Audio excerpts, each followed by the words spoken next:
常见使用油生产线设备包括哪些？看完这个视频就懂了。首先通过吹平机做出空瓶，然后通过输送带将其输送到下一个工序。如需将空瓶从楼上输送到楼下，可以使用视频中的加瓶输送机。当空瓶通过自动输送设备送到指定位置之后，就可以进行灌装。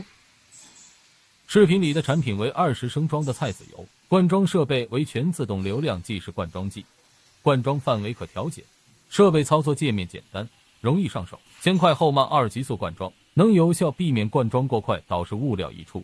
灌装出料口设置灌装闷头，有效地杜绝了油类等物料在灌装完毕后的拉丝现象。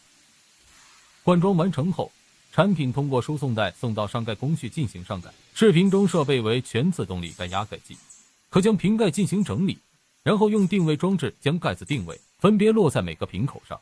全程只需人工将瓶盖加入料斗里，无需其他操作。上盖完成后，输送到贴标工序进行贴标。视频里为不干胶贴标机。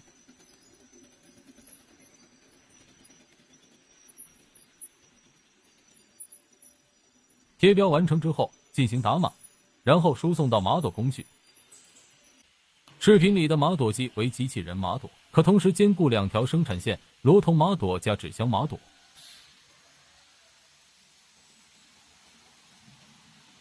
码垛完成之后，进行装车入库。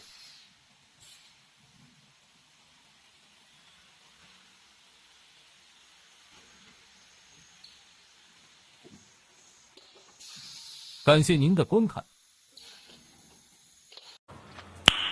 Nice.